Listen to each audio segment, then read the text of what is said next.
आज मैं तुम्हारे लिए ले आई हूँ केमिकल रिएक्शंस एंड इक्वेशंस के most important question, write word equation and then balanced equation for the reaction taking place. React करता है तुम्हारा किसके साथ? आयरन फिलिंग के साथ। एग्जाम्पल के लिए बैलेंस्ड केमिकल इक्वेशंस देख लेते हैं। स्वागत है थारा थारे अपने पीडब्ल्यू हरियाणा बोर्ड के यूट्यूब चैनल पे। मैं हूं अंजू, थारी साइंस एजुकेटर। भैया आज मैं तुम्हारे लिए ले आई हूं इस एक वीडियो में 10th क्लास के पहले चैप्टर जो कि हमारा केमिकल रिएक्शंस एंड इक्वेशंस के मोस्ट इंपॉर्टेंट क्वेश्चंस। भैया ये क्वेश्चंस अगर तुमने कर लिए तो तुम्हारा ये चैप्टर कंप्लीट हो जाएगा, कवर अप हो जाएगा, ठीक है। तो उसके अलावा तुम्हें टेंशन लेने की जरूरत नहीं पड़ेगी। और भैया आज वाली वीडियो में भैया मैं क्वेश्चंस तुम्हारे एमसीक्यू टाइप के भी लाई और थ्योरेटिकल बेस्ड के भी लाई हूं, ठीक है। तो भैया टेंशन नहीं लेना, ये क्वेश्चन कर लेना आराम से समझ के और बढ़िया से, ठीक है। तो भैया शुरू कर देते हैं हमारे क्वेश्चंस को करना। सबसे पहला क्वेश्चन क्या है भैया? विच of the following is not a physical change. भैया फिजिकल चेंज क्या होता है? जहां पे भैया हमारे स्टेट चेंज हो रही हो, साइज चेंज हो रहा हो, है ना, ये सारे क्या होते हैं? फिजिकल चेंज हो रहे हैं। अब इन ऑप्शंस में से किसमें स्टेट, साइज या फिर वो चेंज नहीं हो रहा है, उसमें केमिकल चेंज हो रहा है, वो हमारा क्या होगा भैया? फिजिकल चेंज नहीं होगा। तो भैया boiling of water to give water vapours, पहला ऑप्शन है भैया। बॉइलिंग ऑफ वाटर क्या है हमारा? हम वाटर को बॉईल कर रहे हैं, ठीक है, और उससे क्या मिल रही है हमें? वेपर्स मिल रही हैं। तो लिक्विड से क्या मिल रहा है हमें? हमें लिक्विड से मिल रही है भैया गैस। क्या हो रही है? स्टेट चेंज हो रही है भैया, ये तो फिजिकल चेंज है। दूसरा ऑप्शन है भैया हमारा melting of ice to give water. अभी आइस क्या हमारी सॉलिड है और वो मेल्ट हो रही है और हमें क्या दे रही है? पानी दे रही है, जो क्या है? लिक्विड फॉर्म है, लिक्विड स्टेट है भैया। यहां भी स्टेट चेंज हो रही है। तीसरा ऑप्शन है भैया डिसोल्यूशन ऑफ सॉल्ट, डिसोल्यूशन हो रहा है सॉल्ट का वाटर में, तो भैया ये भी हमारा क्या है? फिजिकल चेंज है। फोर्थ ऑप्शन है भैया हमारा combustion of liquefied petroleum gas, combustion करना एलपीजी का। ये क्या है भैया? कंबशन हो रहा है, इसमें क्या है? कुछ ना कुछ केमिकल चेंज होगा, कंबशन हो रहा है। यहां पे क्या है? ये केमिकल चेंज होगा यहां पे, तो इसलिए ये क्या है भैया? ये फिजिकल चेंज नहीं है। तो हमारा ऑप्शन डी आएगा इसका आंसर, ठीक है। अब बढ़ लेते हैं बेटा अगले सवाल की तरफ। अगला सवाल क्या है? The basis of balancing a chemical equation. भैया बेसिस क्या है? केमिकल इक्वेशन को हम बैलेंस करते क्यों हैं, ये बताओ तुम। भैया पहला ऑप्शन है भैया law of conservation of momentum की वजह से करते हैं, या फिर law of conservation of energy की वजह से करते हैं, या फिर लॉ ऑफ कंजर्वेशन ऑफ मास की वजह से करते हैं, या फिर लॉ ऑफ केमिकल कॉम्बिनेशन की करते हैं। तो भैया यहां पे तुम्हारा ऑप्शन होगा, आंसर होगा C, law of conservation of mass. क्यों? क्योंकि भैया जो law of conservation of mass है बेटा, वो क्या बोलता है कि भैया mass can neither be created nor be destroyed. तो भैया जो मास ऑफ रिएक्टेंट होगा ना, जो मास ऑफ रिएक्टेंट होगा वही मास ऑफ प्रोडक्ट होगा, इक्वल होगा मास ऑफ प्रोडक्ट के। ना तो हम कोई चीज नई चीज ना कोई नया मास हम बना सकते हैं, ना उसको मिटा सकते हैं, ठीक है। तो मास ऑफ प्रोडक्ट ये हमें बोलता है हमारा लॉ ऑफ कंजर्वेशन ऑफ मास, और यही है हमारा बेसिस किसका? केमिकल इक्वेशन को बैलेंस करने का, ठीक है भैया। अब आ जाते हैं बेटा अगले सवाल पे। तो भैया अगला सवाल क्या है तुम्हारा? बोलता है Fe reacts with H2O to give Fe3O4 plus H2। मतलब कि आयरन रिएक्ट कर रहा है भैया तुम्हारा वाटर के साथ, तुम्हें आयरन ऑक्साइड दे रहा है और साथ में हाइड्रोजन गैस इवॉल्व हो रही है। तो भैया इसमें क्या है? On balancing the above equation. अब ये क्या है? ये अनबैलेंस्ड इक्वेशन। अनबैलेंस कैसे पता लगी? कि भैया जो रिएक्टेंट साइड है यहां पे तो भैया हमारा आयरन क्या है? एक है, Fe का एक है एटम। यहां पे कितने हैं? 3 है। यहां पे H2 के कितने हैं? यहां पे तो भैया चलो 2 हैं, इधर भी 2 हैं, लेकिन ऑक्सीजन के जो हमारा रिएक्टेंट साइड है उधर कितने हैं हमारे एटम? 1 है, लेकिन वही हमारे प्रोडक्ट साइड पे कितने हैं भैया? 4। तो ये क्या है हमारी? ये इक्वेशन तो भैया हमारी अनबैलेंस्ड इक्वेशन है। अब भैया इसको हम बैलेंस करते हैं और बैलेंस करके हमें क्या बताना है कि भैया कितने नंबर ऑफ Fe होंगे, ठीक है। अब भैया इसको अगर हमें बैलेंस करना है, अगर हमारे राइट हैंड साइड पे Fe के 3 है तो हम इसको 3 से मल्टीप्लाई कर देंगे, Fe plus H2O to give Fe3O4 plus H2। ठीक है, ये है भैया। अब इसको अगर हमें बैलेंस करना तो हम क्या करेंगे, हम सिंपली भैया हमारे आयरन को 3 से मल्टीप्लाई कर देंगे, तो हमारा आयरन तो क्या हो गया, बैलेंस ही हो गया ना हमारा आयरन बैलेंस। Fe3 इधर भी 3 हो गया भैया, इधर भी 3 हो गया। अब यू देखो, अब कौन सी चीज अनबैलेंस्ड है हमारी, अब भैया हमारी अनबैलेंस्ड है रिएक्टेंट साइड पे ऑक्सीजन। क्यों, क्योंकि प्रोडक्ट साइड पे तो ये 4 है, यहाँ पे ये 1 है। तो हम ऐसा क्या करें, हम भैया इसको 4 से मल्टीप्लाई कर देंगे। लो भैया, ठीक है, ऑक्सीजन भी होगी हमारी बैलेंस। लेकिन मैम अब तो ऑक्सीजन तो बैलेंस होगी, लेकिन जो ये हाइड्रोजन है ये 4 2 8 हो गए, और इधर तो हमारे 2 हैं, तो हम क्या करेंगे, वहां भी हम 4 से मल्टीप्लाई कर देंगे, 4 2 8 कर देंगे उसको। तो ये हो गई है भैया हमारी बैलेंस्ड केमिकल इक्वेशन। ठीक है, अब इसमें भैया नंबर ऑफ एटम्स कितने हैं आयरन के, बैलेंस करने के बाद हमारे नंबर ऑफ एटम्स कितने रहेंगे आयरन के भैया, लेफ्ट हैंड साइड और राइट हैंड साइड पे इक्वल रहेंगे 3। ठीक है, तो हमारा ऑप्शन क्या होगा भैया, 3 होगा हमारा ऑप्शन। ठीक है, चलो भैया बढ़ लेते हैं अगले सवाल पे। अगला क्वेश्चन है भैया, write word equation and then balanced equation for the reaction taking place. भैया हमें इनकी पहले वर्ड इक्वेशन लिखनी है और फिर बैलेंस्ड इक्वेशन लिखनी है। ठीक है, तो भैया हमारा पहला क्या है, dilute sulphuric acid react with zinc granule. ठीक है, तो इसकी अगर हम वर्ड इक्वेशन लिखते हैं तो क्या होगी, dilute sulphuric acid, dilute sulphuric acid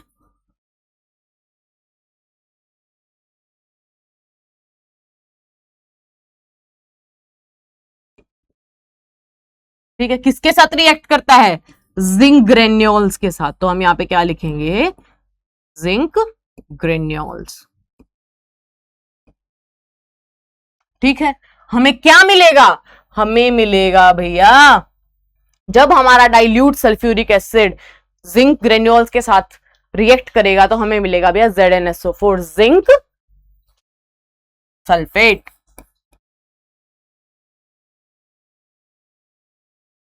और साथ में क्या होगी, हाइड्रोजन गैस इवॉल्व होगी।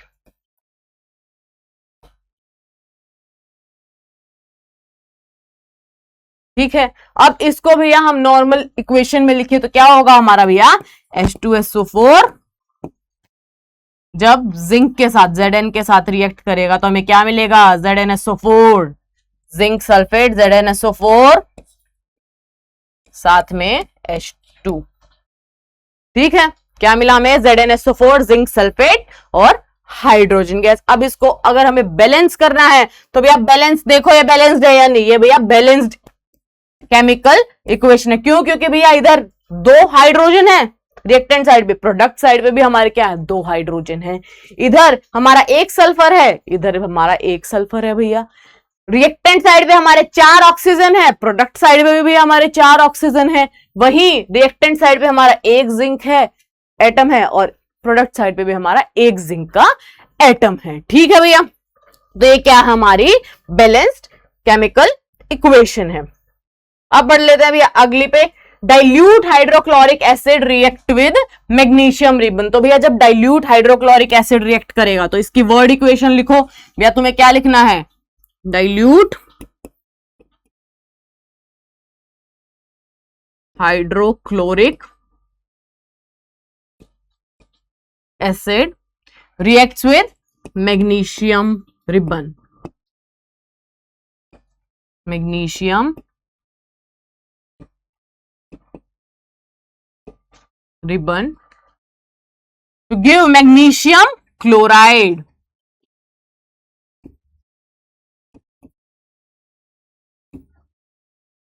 क्लोराइड साथ में क्या होगा, इवॉल्व हाइड्रोजन गैस, हाइड्रोजन। ठीक है, अब इसको भैया वर्ड इक्वेशन को अब अगर हम नॉर्मल में लिखें तो क्या लिखेंगे, HCl reacts with magnesium ribbon Mg to give magnesium chloride साथ में हाइड्रोजन। ठीक है। अब भैया बैलेंस देखो क्या है भैया, इधर तो एक हाइड्रोजन है, इधर दो है, इधर एक क्लोरीन है, इधर दो है, इधर एक मैग्नीशियम है, इधर एक मैग्नीशियम। भैया मैग्नीशियम मैग्नीशियम बैलेंस है, तो हम क्या करेंगे ऐसा कि भैया इधर दो हाइड्रोजन हो जाए और दो क्लोरीन हो जाए। भैया हम इसको यहां से 2 से मल्टीप्लाई कर देंगे, ये हो गया भैया हमारी बैलेंस्ड इक्वेशन। ठीक है, अब बढ़ लेते हैं भैया अगले इक्वेशन पे। Dilute hydrochloric acid react with iron filling. Same dilute hydrochloric acid react करता है तुम्हारा किसके साथ, आयरन फिलिंग के साथ, आयरन के साथ। ठीक है, तो हमें क्या मिलेगा, FeCl2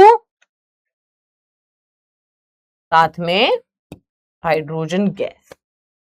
ठीक है, सेम इधर क्या है, अनबैलेंस्ड, ये क्या है, अनबैलेंस्ड इक्वेशन है। क्यों, क्योंकि भैया इधर तो एक हाइड्रोजन का आइटम है, एक क्लोरीन का आइटम है, एक आयरन का आइटम है, लेकिन इधर क्या है भैया, क्लोरीन और हाइड्रोजन के दो दो आइटम है, आयरन का एक है। तो इधर हम क्या कर देंगे, इसको HCl को 2 से मल्टीप्लाई कर देंगे और ये हमारी क्या हो जाएगी, बैलेंस्ड इक्वेशन हो जाएगी। ठीक है, इसकी वर्ड इक्वेशन कैसे लिखेंगे, डाइल्यूट हाइड्रोक्लोरिक एसिड किसके साथ रिएक्ट कर रहा है, आयरन फिलिंग के साथ, और हमें क्या मिल रहा है, आयरन क्लोराइड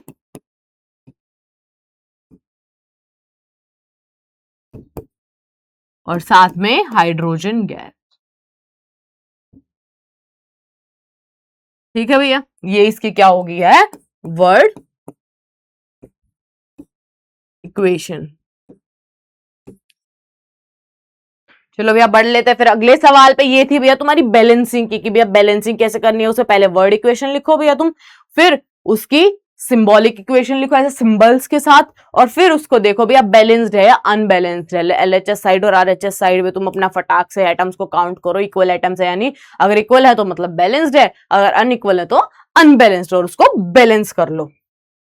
ठीक है, अब आ जाता है बेटा व्हाट इज कॉम्बिनेशन रिएक्शन, इसका एग्जाम्पल दीजिए भैया। कोई भी चीज जैसे कि दो चीजें हैं, एक इधर है एक इधर है, एक ब्रेड है एक आलू है, इन दोनों को अगर मैं कंबाइन कर दूंगी तो हमें मिल जाएगा बढ़िया सा मजेदार सा सैंडविच। ठीक है, तो वो क्या हुआ, मैंने कंबाइन कर दिया दो चीजों को और मुझे एक चीज मिल गई, क्या, सैंडविच। तो भैया कॉम्बिनेशन रिएक्शन भी हमारा क्या है, वही है कि भैया जब हम दो रिएक्टेंट्स को कंबाइन करते हैं तो हमें क्या मिलता है, एक सिंगल प्रोडक्ट मिलता है। ठीक है, एक ए है रिएक्टेंट, एक बी है, कंबाइन होके क्या बना देंगे, AB बना देंगे प्रोडक्ट। ठीक है, तो व्हेन 2 और मोर सब्सटेंसेस, जब 2 या 2 से ज्यादा सब्सटेंसेस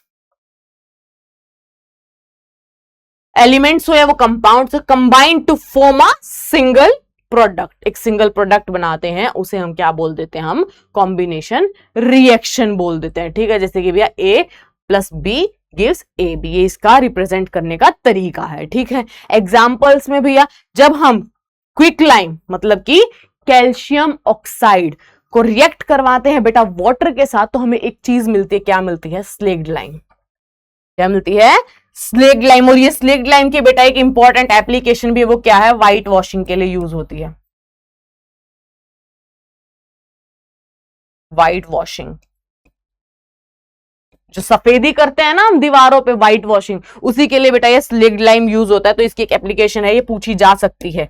ठीक है, और वो क्या है, कैल्शियम हाइड्रो ऑक्साइड, और साथ में भैया हीट इवॉल्व होती है, और जिस भी रिएक्शन में हीट इवॉल्व होती है बेटा उसको बोलते हैं हम एक्सोथर्मिक रिएक्शन, और जिसमें हीट का यूज होता है उसे हम बोलते हैं एंडोथर्मिक रिएक्शन। ठीक है, अब आ जाता है बेटा दूसरे एग्जाम्पल में। दूसरा है भैया formation of water from H2 + O2। भैया वाटर कैसे बनेगा, जब हाइड्रोजन और ऑक्सीजन मिलके कंबाइन होके क्या बना देती है, हमें क्या दे देती हैं, वाटर दे देती हैं। ठीक है, तो ये क्या होगा, कॉम्बिनेशन रिएक्शन हो गया, दो रिएक्टेंट ने मिलकर क्या बना दिया, एक सिंगल प्रोडक्ट बना दिया है। ठीक है, चलो भैया अगला सवाल। अगला सवाल क्या बोलता है, कंबशन ऑफ कोल इज, भैया कोल का जब कंबशन करते हैं, कोल क्या है हमारा, एक कार्बन कंपाउंड है। कोल क्या है हमारे, कार्बन ही है, एक फॉर्म ऑफ कार्बन ही है ना। तो जब कार्बन को हम बर्न करेंगे, कंबशन करेंगे, उसका कंबशन किसकी प्रेजेंस में होता है, ऑक्सीजन की प्रेजेंस में, तो हमें क्या मिलेगा, कार्बन डाइऑक्साइड, और बहुत सारी हीट इवॉल्व होती है।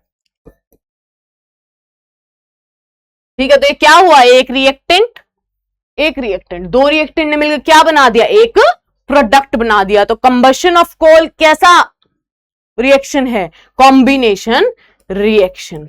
ठीक है, कंबाइन होके एक सिंगल प्रोडक्ट बन रहा है। ठीक है, चलो भी, what is the chemical formula of slaked lime, जो कि मैंने अभी बताया। स्लेग लाइम किस लिए यूज होता है भैया, व्हाइट वॉशिंग, सफेदी के लिए यूज होता है घरों पे, दीवारों पे। ठीक है, और उसका केमिकल फॉर्मूला क्या है, उसका केमिकल फॉर्मूला कैल्शियम ऑक्साइड है, कैल्शियम हाइड्रोक्साइड है, कैल्शियम कार्बोनेट है, या कैल्शियम सल्फेट है। तो भैया उसका केमिकल फॉर्मूला है ये कैल्शियम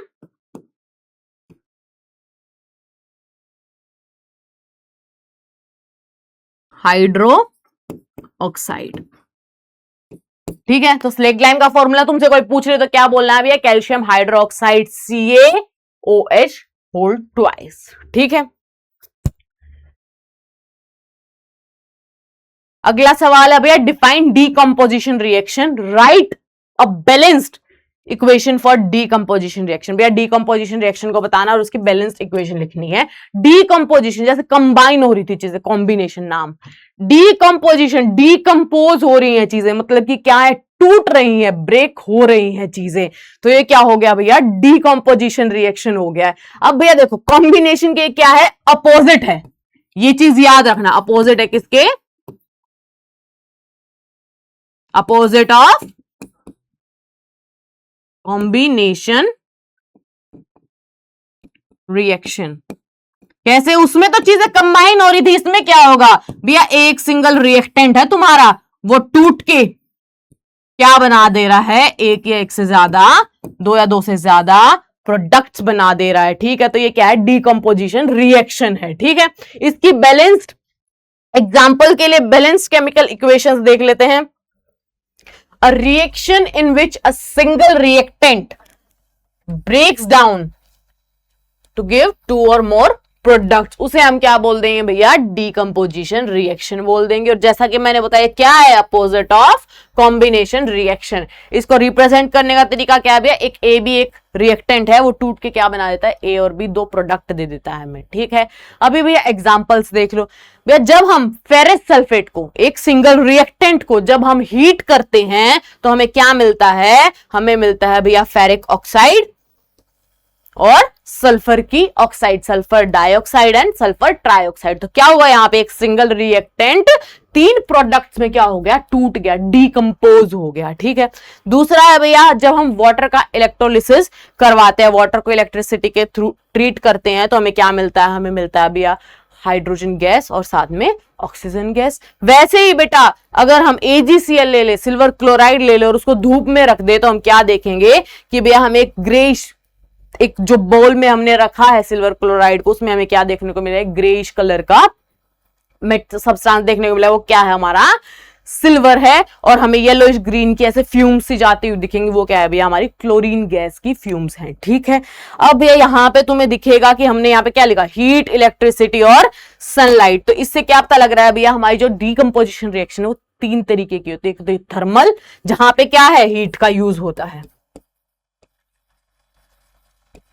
एनर्जी किस फॉर्म में है, किसी भी चीज को तोड़ने के लिए क्या चाहिए, एनर्जी चाहिए। वो एनर्जी किस फॉर्म में है, अगर हीट की फॉर्म में है तो उसे हम बोलेंगे थर्मल डीकंपोजिशन, अगर वो इलेक्ट्रिसिटी की फॉर्म में है तो उसको हम बोल देंगे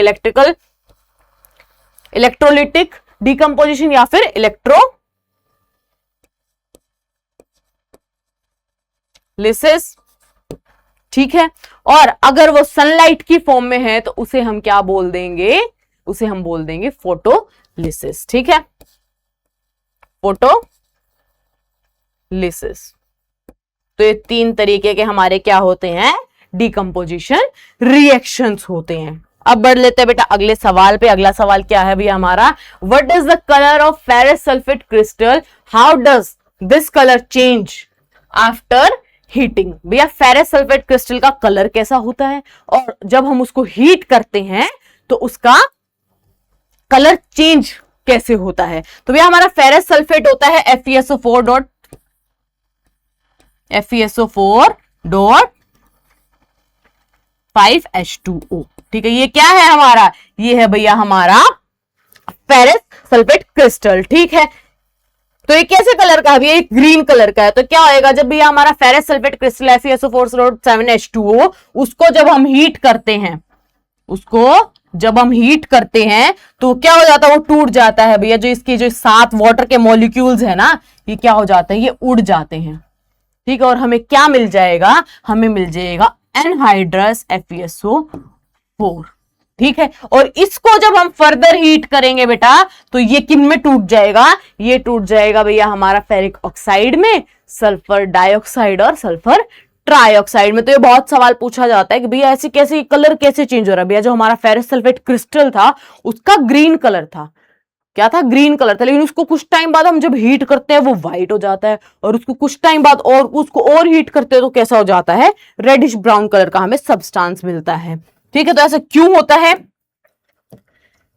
तो देखो क्या लिखा हुआ है यहाँ पे, फेरस सल्फेट क्रिस्टल जो क्या है FeSO4.7H2O है, लूज वाटर व्हेन हीटेड।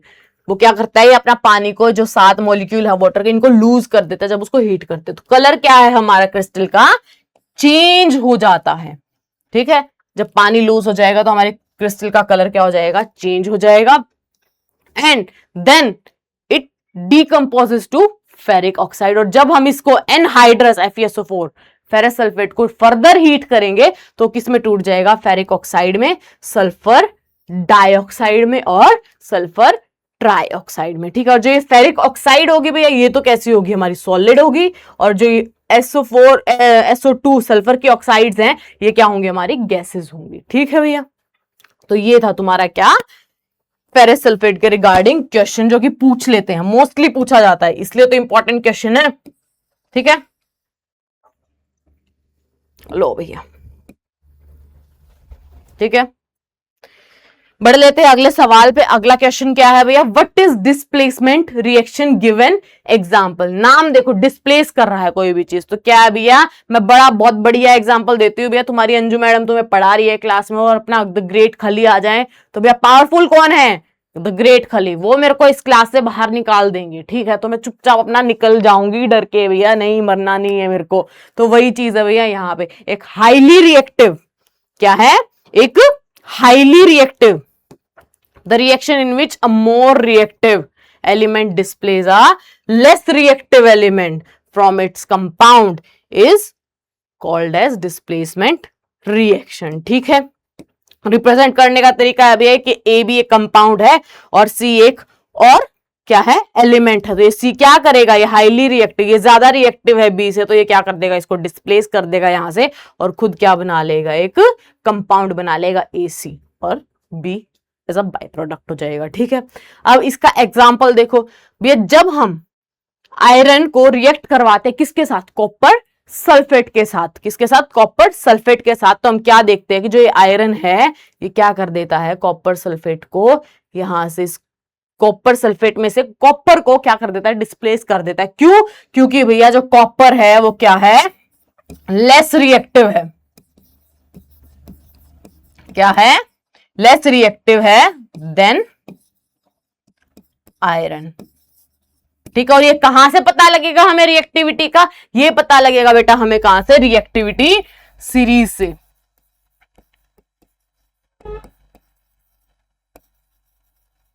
ठीक है, रिएक्टिविटी सीरीज क्या थी, वो काड़ू ना चटनी मांगे आलू जमा फिक्के पड़े हैं चाप। तो यह भैया था अच्छी वाली तरीका है याद करने का, सिंपल सा इजी सा रिएक्टिविटी सीरीज को, उससे तुम्हें पता लग जाए भैया कौन सा एलिमेंट किससे ज्यादा रिएक्टिव और किससे कम रिएक्टिव है। ठीक है, दूसरा एग्जांपल भैया सेम है, क्या है भैया, जब हमारा जिंक कॉपर सल्फेट के साथ रिएक्ट करेगा तो हमें क्या मिलेगा, जिंक सल्फेट मिलेगा और कॉपर मिलेगा। क्यों, क्योंकि भैया अगर तुम रिएक्टिविटी सीरीज को देखोगे तो जिंक क्या है हमारा, ज्यादा रिएक्टिव है कॉपर से, तो ये क्या कर देगा, कॉपर को डिस्प्लेस कर देगा कॉपर सल्फेट से, और खुद क्या बना लेगा, जिंक सल्फेट का एक कंपाउंड बना लेगा, और copper as a by product रह जाएगा। ठीक है भैया, ये था तुम्हारा इसका जवाब इस सवाल का।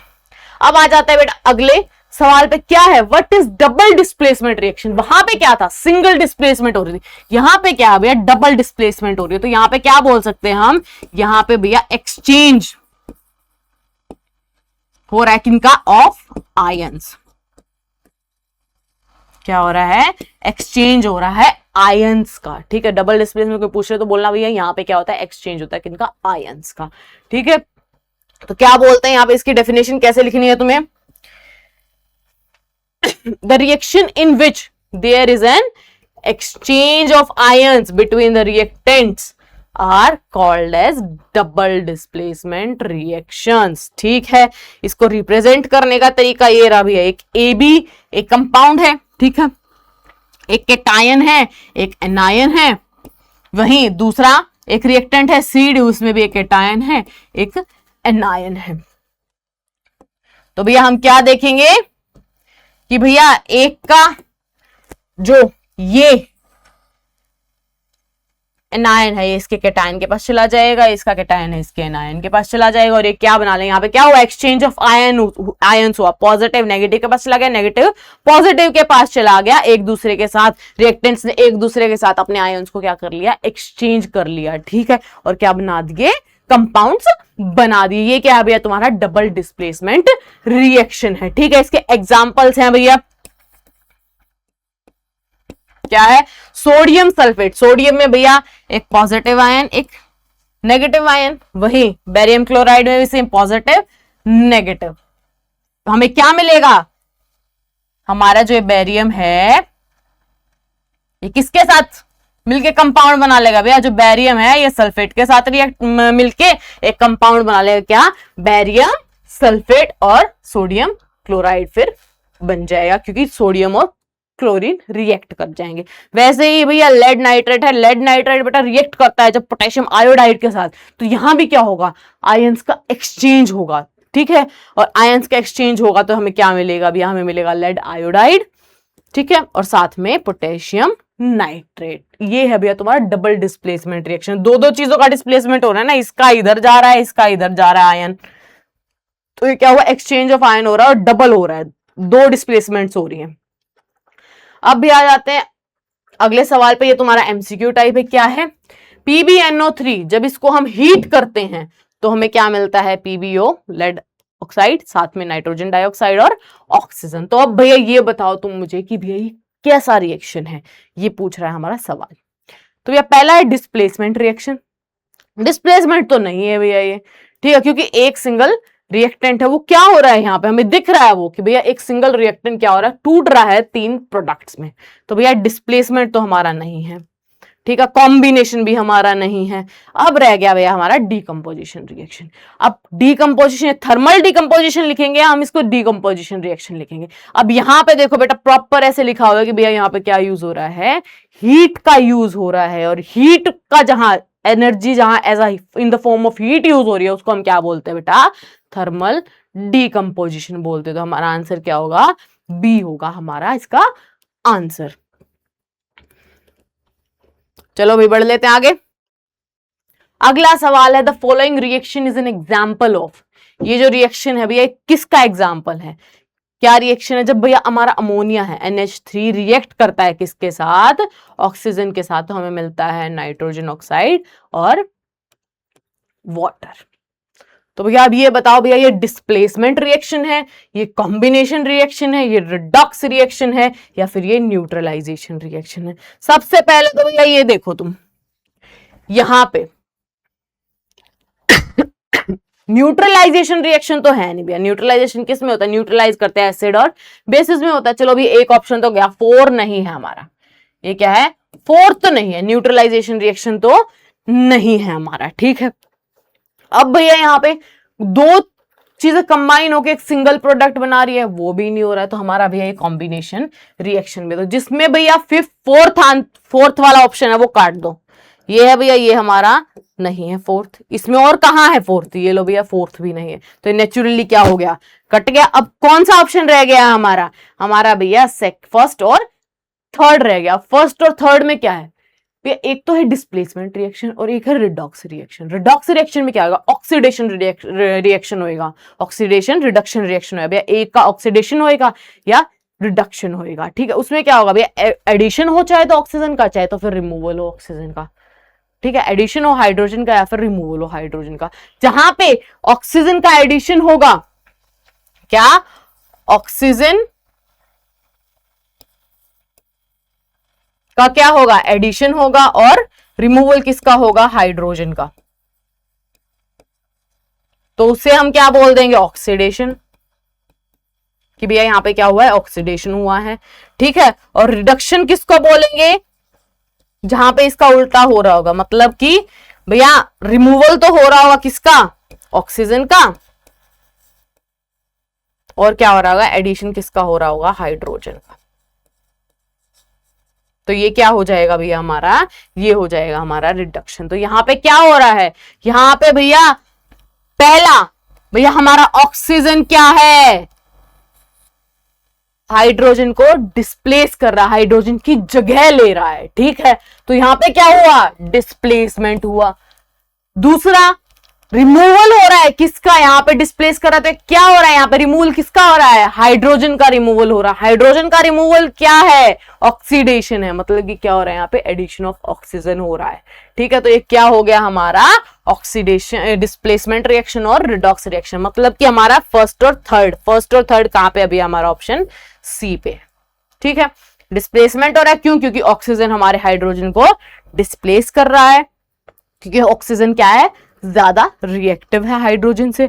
और दूसरा क्या है भैया, दूसरा यहाँ पे क्या हो रहा है, यहाँ पे NH3 में क्या हो रहा है, रिडक्शन हो रहा है, NH3 का रिडक्शन हो रहा है, और वो रहा है, सॉरी, ऑक्सीडेशन हो रहा है, और यहां से हाइड्रोजन रिमूव हो रहा है, ठीक है। तो ये क्या हो गया भैया, रिडॉक्स रिएक्शन हो गया।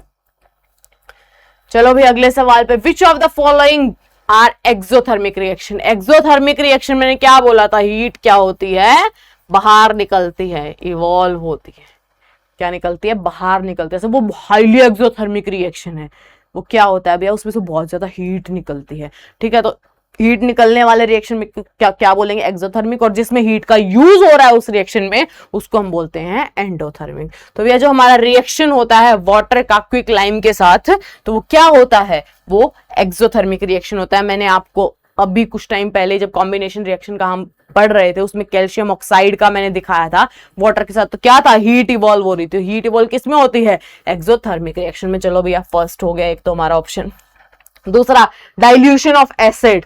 वे डाइल्यूशन ऑफ एसिड हम क्या बोलते हैं, डाइल्यूशन ऑफ एसिड क्या बोलते हैं, कि किसको किस में नहीं डालना चाहिए, किसको किस में नहीं डालना चाहिए, एसिड में एकदम से पानी को नहीं डालना चाहिए। क्यों, क्योंकि वो हाईली एक्सोथर्मिक रिएक्शन, बहुत ज्यादा हीट इवॉल्व होती है, तो वो ब्रेक कर सकता है बीकर वगैरह, और वो स्प्लैश आउट हो सकता है मटेरियल जो अंदर है, ठीक है। तो इसलिए हम क्या करते हैं, धीरे धीरे स्टीयर कर, कॉन्टिन्यूस स्टीयरिंग के साथ उसमें धीरे धीरे पानी में हम क्या डालते हैं, एसिड डालते हैं, ऐसे हम डाइल्यूशन करते हैं। तो हमारा क्या है भैया, डाइल्यूशन भी हमारा क्या है, एक्सोथर्मिक रिएक्शन है, ठीक है। यहां पे अब भैया तुम सीधे ऑप्शंस देख लो, फर्स्ट और सेकंड है, फर्स्ट और सेकंड, यहाँ पे दो दो ही ऑप्शन है, तो फर्स्ट और सेकंड हमारा भी एक्सोथर्मिक है ही। तो हमारा ऑप्शन क्या होगा, which of the following are exothermic, first and second, ठीक है। इवेपोरेशन ऑफ वाटर, भैया इवेपोरेशन कब होता है, जब हम पानी को क्या करेंगे, हीट करेंगे, तो क्या हो जाएगा, इवेपोरेट हो जाएगा, ठीक है। तो वो इवेपोरेशन है, हीट इवॉल्व नहीं हो रही, हीट का यूज हो रहा है, ऐसे सब्लिमेशन ऑफ कैम्फोर है, ठीक है। चलो भैया बढ़ लेते हैं अगले सवाल की तरफ। अगला भैया electrolysis of water is a decomposition reaction. हाँ भैया, पानी को हम इलेक्ट्रोलिसिस के थ्रू तोड़ देते हैं हाइड्रोजन और ऑक्सीजन में। अब पूछता क्या था, the mole ratio of hydrogen and oxygen gas liberated during electrolysis of water is.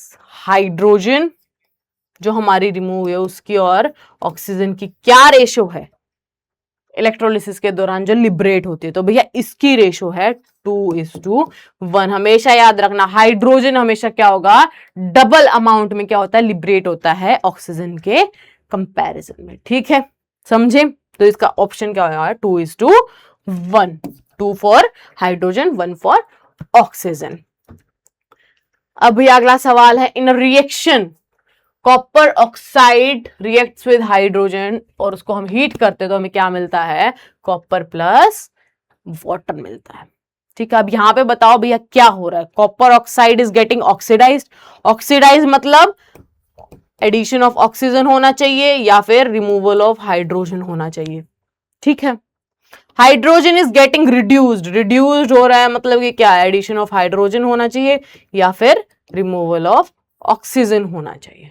अब यहां पे क्या हो रहा है, अभी हमेशा ऑक्सीडाइज या फिर ऑक्सीडेशन रिडक्शन का देखना है, तुम्हें सिर्फ रिएक्टेंट साइड देखनी है, प्रोडक्ट साइड की तरफ नहीं देखना है। ठीक है, तो यहां पे क्या है, यहां पे कॉपर ऑक्साइड है, हाइड्रोजन आ रहा है। ठीक है, तो आंसर हमेशा किस तरफ से देंगे, हम हमेशा रिएक्टेंट साइड से देंगे। तो कॉपर ऑक्साइड है, यहाँ पे प्रोडक्ट साइड देख रहे तो यहाँ पे क्या रह गया, कॉपर रह गया। तो हमारा क्या चीज रिड्यूस हो रही है, कॉपर ऑक्साइड हमारी क्या हो रही है, रिड्यूस हो रही है। क्या हो रही है, रिड्यूस्ड हुई है हमारी कॉपर ऑक्साइड। क्यों, क्योंकि यहां से क्या हुआ, रिमूवल हुआ है ऑक्सीजन का, और रिमूवल और ऑक्सीजन का तो हमारे क्या है, और हमारी जो हाइड्रोजन है वो क्या हो रही है, ऑक्सीडाइज हुई। तो यहाँ पे हमारा ऑप्शन कौन सा है, कॉपर ऑक्साइड क्या हो रही है, रिड्यूस्ड हो रही है, और हाइड्रोजन क्या हो रहा है, ऑक्सीडाइज हो रहा है। क्यों, क्योंकि हाइड्रोजन ऑक्सीजन के साथ मिलकर क्या बना रहा है, वाटर बना रहा है। ठीक है, तो हमारा सी ऑप्शन क्या है भैया, ये सही है। ठीक है, तो ये हमारा ये ऑप्शन क्या होगा, गलत होगा। क्यों, क्योंकि भैया यहाँ पे तो कॉपर ऑक्साइड क्या हो रहा है, रिड्यूस हो रही है, रिमूवल हो रहा है इसका ऑक्सीजन का, तो ऑक्सीडाइज नहीं बोल सकते हैं हम इसको। ठीक है, तो ए और बी ऑप्शन है नहीं, हमारा सी हमारा क्या है, करेक्ट ऑप्शन है। अब भैया आ जाते हैं अगले सवाल पे। अगला सवाल क्या, the reaction which result in the formation of insoluble solids. Insoluble solids किसमें बनते हैं, कौन से रिएक्शन में बनते हैं, उस रिएक्शन का नाम क्या है, तो भैया उस रिएक्शन का नाम है हमारा प्रेसिपिटेशन रिएक्शन। ठीक है, प्रेसिपिटेशन रिएक्शन में क्या होता है, इनसॉल्युबल सॉल्ट्स बनते हैं। ठीक है, शॉर्ट फॉर्म इसका पीपीटी से भी हम करते हैं, प्रेसिपिटेट्स को हम ऐसे शॉर्ट फॉर्म में पीपीटी भी लिख देते हैं। ठीक है, तो इसका रिएक्शन का नाम क्या है, प्रेसिपिटेशन रिएक्शन, जिसमें इनसॉल्युबल सॉल्ट्स बनते हैं। अब अगला सवाल है भैया, chemical formula of rust. Rust का भैया, जब आयरन, जो हम मॉनसून आता है, जब हमारे जो लोहे की चीजें होती है वो क्या होती है, जर जाती हैं, तो जर क्या है भैया, हमारा रस्ट है। ठीक है, तो कैसे होता है भैया, वो आयरन है, आयरन किसके कांटेक्ट में आ रहा है, मॉइस्चर के कांटेक्ट में आ रहा है, वाटर है, ऑक्सीजन है, ये सब के कांटेक्ट में आ रहा है। कांटेक्ट में आके वो क्या बना देता है, एक रेडिश ब्राउन कलर की, एक क्या बना देता है, रेडिश ब्राउन कलर की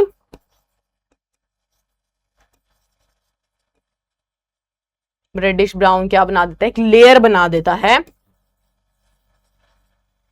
उसे हम क्या बोलते हैं, रस्ट बोलते हैं। ठीक है, और इसका केमिकल फॉर्मूला क्या होगा, इसका केमिकल फॉर्मूला होगा भैया Fe2O3.XH2O। X मतलब कि भैया कितना वाटर का मॉलिक्यूल है वो आएगा। ठीक है, तो Fe2O3.XH2O। अगला सवाल, the process of oxidation of oils and fats.